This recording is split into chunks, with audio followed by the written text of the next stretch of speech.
Sometimes things happen in our lives that create involuntary changes to our traditions. And there can be ways that we want to change our traditions, that we realize we've outgrown some tradition. Whether it's an involuntary or a voluntary change in the traditions that you're experiencing, it certainly seems like traditions aren't necessarily stable and consistent and certain. And so because of that, there can be a lot of bittersweetness. We might experience a lot of grief or sadness around traditions that have changed or that we've lost completely. And we can also experience a lot of joy and excitement over new traditions. So my intent with this episode today is to give you 3 tips to be able to create space for any grief or sadness that's there, while also embracing new joy and meaning that can come with new traditions. Welcome to the GenX Shift podcast, a show for Gen Xers who are navigating some pretty tough transitions and aren't sure how to move forward. I'm your host, Michele Walter, proud Gen Xer, former lawyer turned entrepreneur, huge Jason Momoa fan, and margarita snob. And I've navigated a lot of transitions in my life, from losing my mom suddenly to a heart attack to starting my own business. But I often did it all on my own because I was too stubborn to ask for help. Now I'm on a mission to give actionable strategies to other Gen Xers so that they can find the confidence, courage, and clarity they need to make a shift. So let's rock and roll. Hey Gen Xers, welcome back to the podcast. This week we are talking about holiday traditions. It seemed like a good time of year to talk about this because a lot of us, at least here in the United States, are gearing up for various holidays toward the end of the year. And with that comes traditions. This word tradition has got me thinking a lot this season in particular, because I noticed that this year I've bucked some of my own holiday traditions that I've had for decades, and I feel okay about that. And there are some other holiday traditions that I'm not going to be able to do, which I don't feel so okay about. So I started thinking about this word tradition, and it's kind of a weird word when you think about it, because tradition itself implies something consistent, stable, repeatable, certain. And as we've talked about a lot on this podcast, we are constantly in transition. Our lives and us are constantly changing. And so that means our traditions, whether it's around holidays or birthdays or whatever it might be, are going to have to change. And there's going to be times when we want our traditions to change. Back in episode 17, I talked about transitions and change and how those can be voluntary or involuntary. Well, the same thing can happen with our traditions. Sometimes things happen in our lives that create involuntary changes to our traditions. People get divorced. People die. Babies are born. New people come into our lives. Our financial circumstances change. We lose our house. We move. Like there can be a lot of involuntary changes that happen to us and to our families that force a change in our traditions. And that can be really discombobulating. It can create a lot of uncertainty. And there can be ways that we want to change our traditions, that we realize we've outgrown some traditions or that we don't feel aligned anymore with past traditions. And so we want to create some new ones. Whether it's an involuntary or a voluntary change in the traditions that you're experiencing, it certainly seems like traditions aren't necessarily stable and consistent and certain. And so because of that, there can be a lot of bittersweetness. We might experience a lot of grief or sadness around traditions that have changed or that we've lost completely. And we can also experience a lot of joy and excitement over new traditions. So my intent with this episode today is to give you 3 tips for navigating traditions over the holidays and to be able to create space for any grief or sadness that's there, while also embracing new joy and meaning that can come with new traditions. So before we dive into this today, a couple of things. Please remember to hit that subscribe button wherever you're listening so you get notified of new podcast episodes when I release them out. And for the episode today, I have another free download that walks you through the 3 tips that we're going to go through today. So you might want to pause, go grab that download so you can follow along. And if you get something out of this episode, please remember to like, share, and comment on it wherever you're listening. All right, so let's dive in. Tip number 1 is to allow space for the grief. I remember when my parents got divorced in 1990, when I was 18, a senior in high school. That completely changed our family traditions going forward for Christmas. We tried to keep some of those traditions. Like, for example, we always did my dad's side of the family for Christmas Eve, and we went to my mom's side of the family for Christmas Day. We kept that pretty much the same. But the traditions that changed were having the whole family together on Christmas Eve. We didn't get to have the whole family together Christmas morning to open presents. There was more effort involved with splitting our time between the 2 households. So there was a lot of grief that came up around that. There was a lot of grief around how our traditions changed when my mom passed away in 2012. That Christmas, things were certainly different. We no longer had my mom or her side of the family to spend Christmas with. So our entire Christmas was now spent with my dad. My mom always made monkey bread for us Christmas morning. So my brother had to take over that tradition of making the monkey bread because I sure shit wasn't going to do it. You don't want me to make monkey bread. By the way, I'm going to share the recipe for my mom's monkey bread in the show notes. So maybe that can be a new tradition that you have for your family this year. But over my lifetime, there have been a lot of traditions that have been forced to change. And I do not like when my traditions change. I am someone who wants the routine, the ritual, the tradition. And when there's any change, I hate it. I am angry, I'm sad, and I'm grieving the loss of so many things, of just the certainty of the identity that might have come with that tradition, of the memories. So if there are traditions that have had to change for you, that maybe you didn't want to change, there's probably going to be some grief that comes up around those. And so I want to invite you to allow space for that grief to be there. Don't just push past it. Don't sugarcoat it. And certainly don't stuff it down. Let's create some space for that grief. And so I want to share a coaching tip and a mindfulness practice for each of these tips that I have today that will allow you to create some space for whatever grief you might be experiencing. For the first coaching tip, I want you to grab about 4 separate pieces of paper, 3 or 4 separate pieces of paper. They can be little Post-it notes or rip a sheet of paper. You're going to write down some reflections on these pieces of paper, and then I'm going to tell you what to do with them. So on the first piece of paper, I want you to write down, what do I miss most about a tradition that's maybe changed or that's gone completely? What do I miss most about this tradition? On the second piece of paper, I want you to write down, what feelings do I notice coming up most around this tradition changing?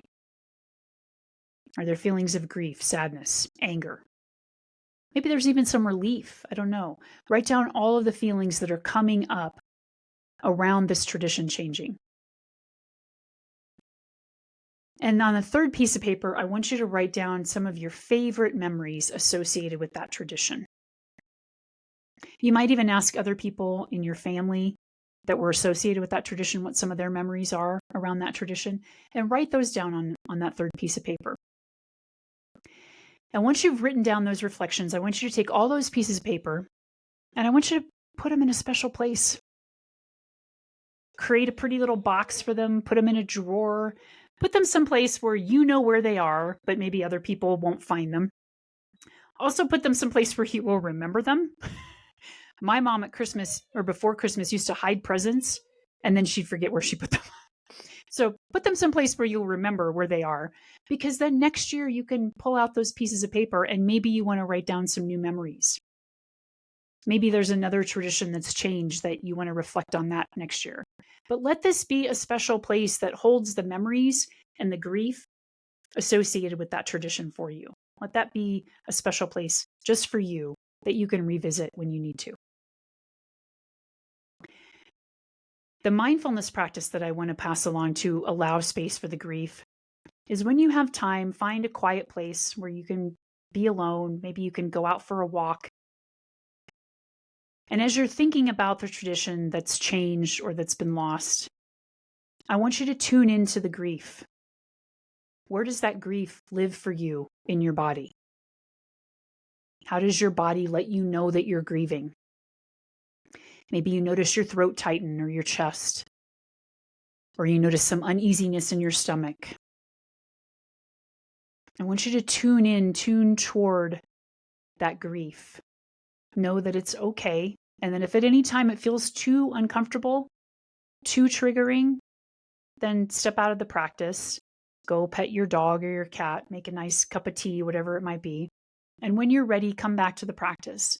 Because the more that we can learn to turn toward that grief, the less scary it gets, the more we can get to know it, and the more we can realize that the grief is entitled to be here just as much as joy or happiness is entitled to be here. So when you find that place in your body where the grief lives, get curious about the sensations that are associated with that.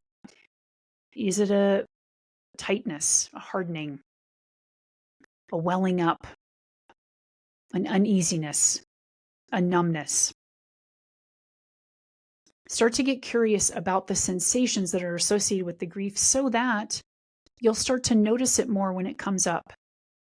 And when it does come up, not if, but when it does come up and you notice those sensations, pause, close your eyes, take a deep breath into that grief, creating space around it, creating space in yourself. And on the exhale, let it soften, let it settle within you. And keep taking more breaths, breathing in to create space and breathing out to let it soften and settle.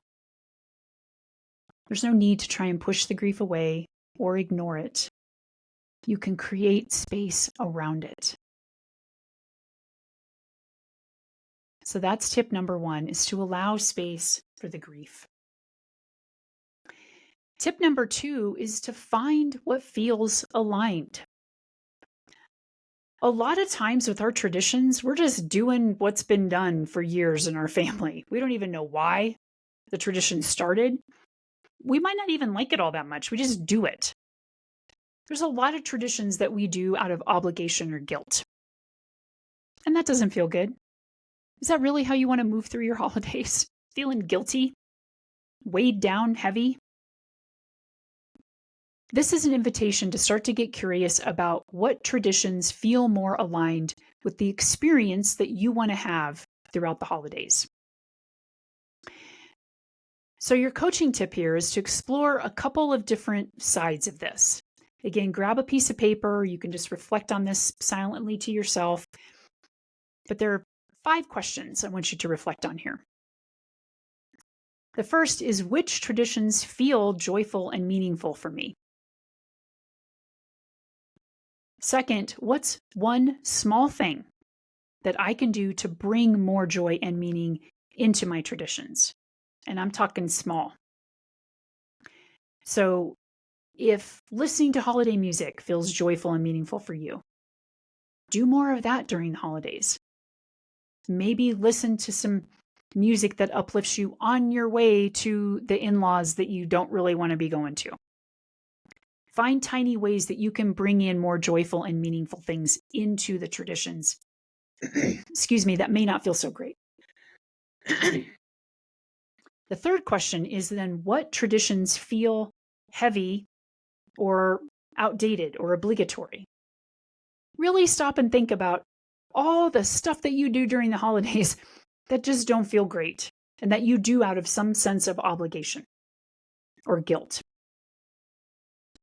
And then ask, what's one small thing, really tiny, that I can do to step away from or let go of some of that guilt or obligation? This can be really small. So maybe if you normally go to the in-laws for 5 hours, can you just go maybe for 4.5? Like, think of something tiny, tiny. We're not trying to blow up all of your family traditions right now, because even if you don't like them and they feel obligatory to you, other people may love them. So find a way that you can find a little more ease for yourself and take away some of that guilt and obligation. So that's the fourth question. What's one small thing that I can do to step away from or let go of some of that guilt or obligation? And then the last question, and this may take you some time to reflect on, what am I afraid it will say about me if I let go of or stop doing the heavy or obligatory traditions? What am I afraid it will say about me if I let go of or stop doing those heavy or obligatory traditions? Think about that one. So those are your coaching questions for this tip. Which traditions feel joyful and meaningful? What's one small thing I can do to bring more joy and meaning into my traditions? Which traditions feel heavy or outdated? What's one small thing I can do to step away or let go of that heaviness or obligatory nature? And what am I afraid it will say about me if I let go of some of the heavy or obligatory traditions? Now, the mindfulness practice I want to give you for this tip is to visualize or journal in as much detail as you can the feeling that you want to experience with your holiday traditions. Start from the minute you wake up during the day. What time you wake up, who's there, what you're doing, what time you have breakfast, what you have for breakfast, when you open presents, if you do presents, where you go, whose house you go to, if you stay home, what you're listening to, what you're eating, what you're seeing, smelling. Write down what your ideal experience and feelings would be. So notice I said experience and feelings because we're writing everything out in detail, but we're not doing that to create some cookie cutter checklist for what you want your holiday traditions to look like. We're doing that because I want you to generate the feelings that you want to experience. So throughout all of that kind of ideal day, ideal holiday tradition, what are the feelings that you want to have? Joy, celebration, love, connection, peace, calm, happiness. What are the feelings that you want to experience through your holiday traditions? Because here's the kicker. Whether that ideal holiday tradition happens or not isn't the point. The point is that when you are in the midst of holiday traditions that you don't want to do, that feel heavy or obligatory, the feeling that you want to have from your holiday experience is already inside you. It's on demand. It's on tap. So you can generate that whenever you want. Your internal experience does not have to depend on your external experience. So if you're sitting around, listening to Uncle Joe tell some stupid, offensive story for the 15th time at the dinner table, go inside. Think of it like your own little snow globe. Your own little beautiful, happy little winter wonderland where you can look inside, tap into the feeling or experience that you want to have, and just stay there for a moment. Because Uncle Joe doesn't get to dictate what's going on inside your own little snow globe. All right, so tip number 3, embrace new traditions slowly. Whether there are involuntary traditions or traditions that are changing involuntarily for you, or whether there are traditions that you are voluntarily changing, it's a good idea to embrace those changes slowly and with baby steps so that we don't get too discombobulated and too disoriented in the process. New traditions don't have to be grand or even perfect. By the way, all the moms out there, and the dads too, trying to create these perfect holiday traditions, let that shit go. Often the best memories are the ones where stuff went completely haywire, where somebody lit the turkey on fire in the air fryer, where the lights all came crashing down. Those are the best and often the funniest memories. So let go of your subjective notions of what makes a perfect holiday tradition. It's just bullshit. It's just bullshit. Let go. Come back to the experience from tip number 2, the feeling that you want to have, not all of the external circumstances. So they don't have to be perfect. They just have to be meaningful. So collaborate with others in your family or friends, whoever you're spending the holidays with. Collaborate with them. Invite them to help co-create these new traditions. And reflect on what is the value. Again, coming back to the experience, the feeling that you want to honor. What are your values? What are your family values that you want to honor through these traditions? What do you want these traditions to say about you and about your family? That's what's important. And by tapping into that, you can start to take small steps to embrace new traditions more slowly. So here's one coaching tip, one journal prompt that I want to give you. If you could design one holiday moment, just one moment, not the whole day, one holiday moment that reflects what matters to you most, what would that look like? And your mindfulness practice is a gratitude practice. I know that gratitude gets thrown around a lot nowadays. There's a lot of science behind a proper gratitude practice. And I say proper because we're not just talking about reciting, oh, I'm thankful for this, I'm grateful for this. We're talking about a felt experience. So I want you to do a gratitude practice where you can feel where gratitude lives in your body. Just like we got curious about where grief lives in our body and how our body tells us when we're grieving, I want you to get curious about where gratitude lives in your body and how your body tells you when you're grateful for something. So whether there's a tradition that has involuntarily changed or voluntarily changed, there can be gratitude right alongside the grief. Both of those can exist together. So in that moment when you are grieving, don't try and push the grief away. I want you to notice the grief and notice the gratitude. Grief and gratitude can coexist. They can be side by side. And that is what creates the bittersweet nature sometimes of these traditions and these memories around the holidays.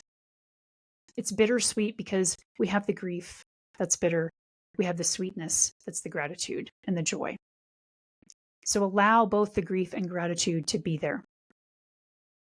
So think in this moment, no matter how your tradition has changed or how you wish it could change and it hasn't, stop and ask, what's possible right now?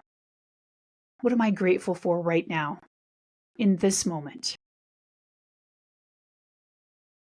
So those are your 3 tips. Let me go back over them real quick. Tip number 1, allow space for the grief. Tip number 2 is to find what feels aligned. And tip number 3 is to embrace new traditions slowly. Take tiny little steps, noticing the gratitude right alongside the grief the entire way. Traditions are meant to change. Maybe there's some traditions that have been around forever and haven't changed at all. If you think of one, let me know. But I think when it comes to us and our traditions around the holidays, we want to recognize that those traditions are going to change and that sometimes traditions need to change because they no longer serve us. They no longer feel aligned with ourselves or with our families. And that's okay. So when we can learn that grieving lost traditions is part of the process, and that being grateful for new traditions, or maybe for even some traditions going away, feeling grateful for that is also part of the process. When we can create space for all of that to be present, we can start to tap into what matters most. It's not the tradition. It's the connection that we create in the midst of it. It's the meaning that we make from the tradition. And we make that meaning. It's not the tradition that makes the meaning, it's the meaning we make of the tradition. So it's up to you, remember, that snow globe, to create your own experience. Create the own feeling that you want with that tradition, so that you can connect more to your loved ones, to yourself, no matter what tradition is happening outside of you. I invite you to share with me which of these tips you tried, what thoughts you had. Maybe share with me some of your traditions, the ones you like and the ones that you don't like. I'd love to hear about some of those. And I want to leave you with a closing meditation that you can take with you, carry it on your heart, in your mind, as you move throughout this holiday season. May I honor the past, embrace the present, and welcome the future with an open heart. Thanks again for tuning in. Remember to grab your free download, hit the subscribe button, like, share, and leave a comment wherever you're listening. And I'll see you next time. In the meantime, stay gold, Gen Xers.